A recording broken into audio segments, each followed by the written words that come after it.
Olá, este é o blog Civil Imobiliário.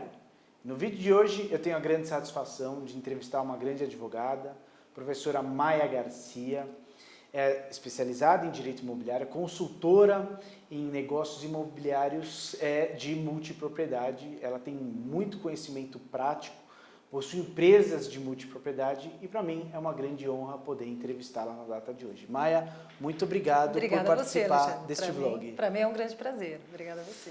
Maia, bom, a gente teve finalmente a aprovação da Lei 3.777, que trouxe alterações aí ao Código Civil, mas a multipropriedade não é algo de agora, né?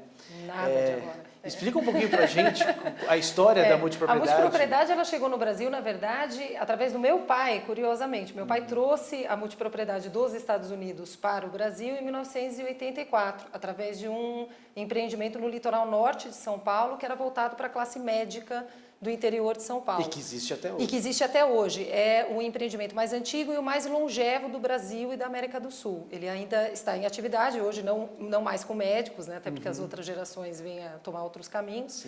Mas a multipropriedade ela já existe no Brasil há quase 35 anos.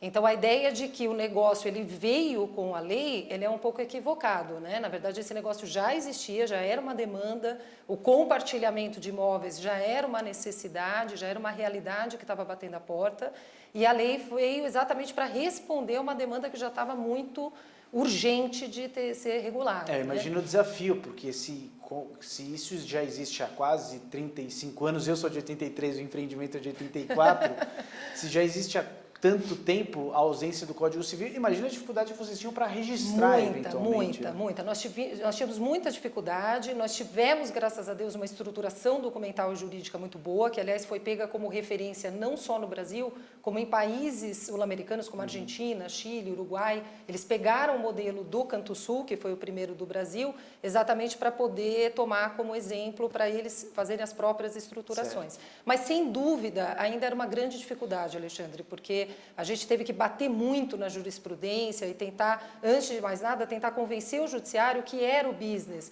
o que era o negócio, para ele entender a peculiaridade disso e conseguir olhar para o negócio com uma cabeça um pouco diferente de um condomínio padrão. Certo. Então, se o juiz ou o tribunal aplicasse a multipropriedade, a regulação padrão do condomínio, ela realmente não atendia às peculiaridades do fractional.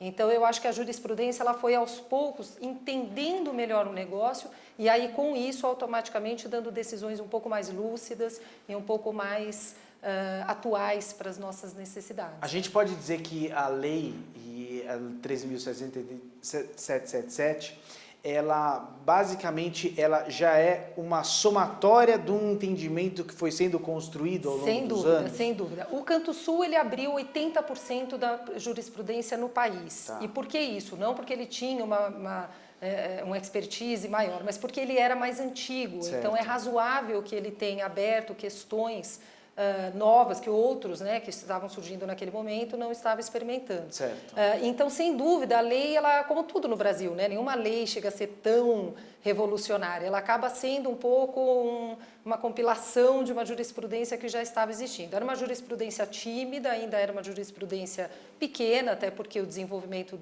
vai começar, eu acho que a partir de agora, com uma segurança jurídica maior que a lei deu, mas sem dúvida a lei ela veio atender essa jurisprudência que já estava se tornando uma jurisprudência dominante nos temas relativos à multipropriedade. Muito bem. O que é exatamente a multipropriedade? A ideia, aparentemente, é um compartilhamento da propriedade. Eu, portanto, pretendo adquirir um imóvel e acho que deve ser muito comum. Você disse empreendimentos hoteleiros, isso, assim, né? Turísticos. Eu não quero comprar uma casa na praia porque eu sei que me dá muita manutenção, que eu vou pouco. A ideia é comprar uma parte da propriedade. Exatamente. Essa é a ideia da multipropriedade. A ideia do fractional ou da multipropriedade é exatamente você ser proprietário do imóvel, mas usá-lo exatamente na medida que você necessita. Certo. Então, se a gente compra hoje, como você bem lembrou, uma casa de praia ou um sítio, você vai mantê-lo muito ocioso, você não vai ter essa frequência tão grande quanto você gostaria de ter até certo. Quando você adquire. Fora todos os problemas de manutenção, de pagamento de impostos, você que vai ter que cuidar desse imóvel. A multipropriedade ela veio exatamente a atender a real necessidade do proprietário. Ele é proprietário, ele não é um usuário de um serviço hoteleiro meramente, ele não é um veranista tão somente, ele tem as características de proprietário, porém ele utiliza somente na medida em que realmente é útil para ele. Tá. E a ideia é exatamente ele escolher os períodos que possam atendê-lo melhor dentro das características Tá. que ele deseja desse Agora, imóvel. a multipropriedade, ela pode ser desde um empreendimento que tem uma série de proprietários, mas eventualmente eu também posso constituir uma multipropriedade ali com alguns amigos numa casa de Sem praia dúvida. também. Né? Aliás, no Brasil tem sido muito comum as modalidades 52 e 26. O que eu chamo de modalidade 52 e 26? É 1 sobre 52 avos, uma semana ao ano, ou 26, que são 2 semanas ao ano. Que geralmente seria, vamos dizer assim, a frequência que uma pessoa teria a um destino de férias, vamos colocar assim. Mas eu trabalho fora do Brasil com várias outras modalidades, modalidades de 4, de 8, de 12, de 13, enfim, para você poder fazer grupos menores e com isso você até aumentar os períodos a que eles têm direito. Compartilhamento de ilhas, por exemplo. Ilha é um negócio que você compartilha com menos pessoas, compartilhamentos até não imobiliários, como helicópteros, embarcações. Então, na verdade, a multipropriedade ela não pressupõe exatamente o que muita gente acha, né? Que é uma pessoa usa uma semana. Certo. Você pode fazer uma multipropriedade em um número menor de adquirentes e com isso você estruturar essa divisão de tempo de uma maneira mais abrangente, né, para cada um. Como funciona no Brasil a constituição para imóveis, né? Isso se dá a partir do registro de imóveis, há uma verbação, um registro trazendo a multipropriedade? Com certeza. Na verdade, não existe nenhuma diferença do multiproprietário para um proprietário comum. Perfeito. Ele vai ter 1/52, 1 sobre 26, 1 sobre 13 desse imóvel e a regulação do tempo ela pode vir ou na escritura ou na convenção, que geralmente é o mais comum. É muito difícil você ver um empreendimento de multipropriedade que não esteja na convenção de condomínio o critério aferidor do tempo. O registro imobiliário vai dizer que a forma de constituição e dizer que se submete à convenção. Isso. Hoje, com a lei, se permite que o módulo semanal dele, né, o módulo do período de tempo, seja assim indicado na matrícula. Perfeito. Mas isso é uma novidade da lei. Até antes da lei, você tinha absolutamente perfeito 1/52, 1/26, 1 sobre 13, e aí como eles se organizavam para dividir esse imóvel no tempo, aí era uma questão atinente à convenção de condomínio. Com a lei permite que já na convenção, já na matrícula, já possam estar indicados os períodos temporais atinentes a cada multiproprietário, que aliás foi uma excelente novidade que foi trazida pela lei. A eventual alteração, a convenção, na prática como isso funciona? Seria próximo de um condomínio edilício? Exatamente. A convenção, isso é bastante interessante essa sua pergunta. Muita gente vira e fala, não, mas não pode ser tão difícil porque a gente monta uma convenção de condomínio. E essa aqui eu diria que é a morte de todo empreendimento de multipropriedade. Se você encarar a convenção como uma convenção de um condomínio edilício padrão, você vai deixar de prever uma série de coisas que são cruciais para a multipropriedade. Então, ela tem características de um condomínio edilício, regulamentação das unidades exclusivas, sem dúvida. Ela vai passar, ela vai tangenciar por tudo que é atinente a um condomínio comum. Porém, ela tem características e peculiaridades do uso rotativo, da desocupação da unidade, de uma possibilidade do multiproprietário não utilizar a semana dele, disponibilizar essa semana em um pool de locação. A própria inadimplência é tratada de uma maneira diferente, porque o pool de locação pode pegar essa semana do inadimplente, alugar e com isso abater o débito dele, mesmo que ele não consinta expressamente, porque já está previsto na convenção, que aliás é uma novidade que foi importada dos Estados Unidos. Muito interessante. Tá? Isso já existia na legislação americana e foi importado para o projeto de lei. Então, sem dúvida, a convenção ela tem características que vão muito além de uma mera convenção de um condomínio edilício. A extinção da multipropriedade. Eu adquiri uma cota da propriedade, passei a ser se chama multiproprietário? Multiproprietário, exatamente. Passo a ser um multiproprietário. Utilizei por 10, 15 anos, foi muito bom, mas agora eu realmente entendi por me desfazer. Como é que funciona? Eu preciso conferir o direito de preferência aos demais, porque senão ficaria uma loucura. Essa é uma excelente pergunta. O direito de preferência era uma herança que a gente ainda tinha da interpretação da multipropriedade como um condomínio ordinário, um condomínio civil. e isso era terrível. Vou dar o exemplo do nosso, que é 52, ou seja, Nossa. você tem 52 coproprietários em um imóvel. Então você imagina, se um deles quer vender, você vai ter que dar o direito de preferência aos demais 51. E ainda com uma característica, esses 52, em geral, eles não se conhecem.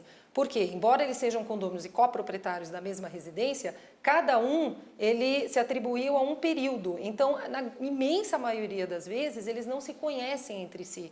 Então, esse trabalho, até mesmo de poder dar esse direito de preferência, será um trabalho hercúleo, totalmente sem sentido, até porque na multipropriedade a fração, o tempo é mais importante do que o imóvel, Claro. né? Então, o tempo a que ele se atribui, ele tem sem dúvida uma prevalência em relação àquela unidade espacial na qual esse direito de propriedade dele é exercido.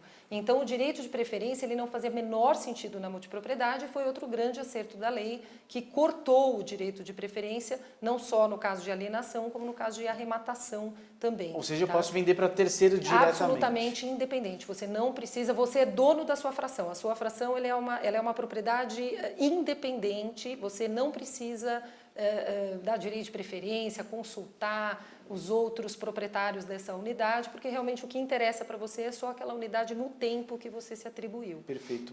Maia, para a gente encerrar, eu ainda tenho duas perguntas. Primeiro, saber a sua ideia geral, trabalha muito tempo com isso, o que você achou da Lei 13.787 e se você acredita que a partir da lei, embora isso já não seja um negócio jurídico novo, se agora vai ter um estouro de multipropriedade no Brasil. Essa questão é bastante capciosa. Eu achei a lei muito competente, sem dúvida ela deixou alguns pontos ainda a acertar, mas era razoável pela maturidade que a gente tinha, não fazia muito sentido você vir com uma lei muito complexa, muito baseada, por exemplo, em leis americanas, porque o Brasil ainda estava introduzindo esse negócio, era a primeira regulamentação que o assunto ia ter. Então não adiantava a gente ser mais realista do que o rei, né? Eu trouxe alguns temas mais complexos, mas eu também percebi que não era muito o momento. Talvez num segundo momento de aperfeiçoamento, enquanto o negócio ainda está sendo mais absorvido pela comunidade jurídica, né? Pela comunidade dos investidores. Então a lei, sem dúvida, ela foi muito importante na medida em que ela reconheceu as peculiaridades da multipropriedade e as características que a diferenciavam de um condomínio padrão. Eu acho que esse foi, sem dúvida, a grande sacada, foi o grande triunfo mesmo da lei.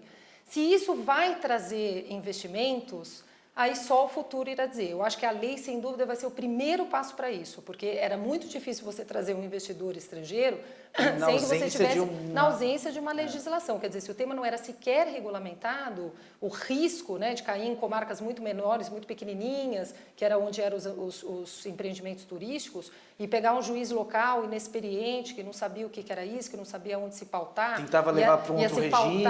Tentava levar para o regime meramente condominial, que era deletério para a gente. Isso quando não pegava o juiz, que tentava pegar a legislação estrangeira, que também não era muito aplicável a gente. Então, acho que, sem dúvida, a lei ela foi o primeiro passo. Se isso vai abrir para um investimento estrangeiro ou não, aí só o aquecimento do mercado imobiliário, turístico no Brasil vai dizer. Mas eu diria que sem a lei, sem dúvida, esse investimento não viria. Então, eu acho que foi uma condição, sem dúvida, sine qua non para a gente começar a colocar o Brasil numa rota de investimento, tanto não só internacional, mas para o próprio investidor nacional nesse business. Maia, eu queria agradecer imensamente a sua entrevista. Agradeço. O blog, a gente, de fato, no direito, a gente tem muita dificuldade e, embora a gente precise buscar mais, mas a gente entrevistou poucas mulheres aqui.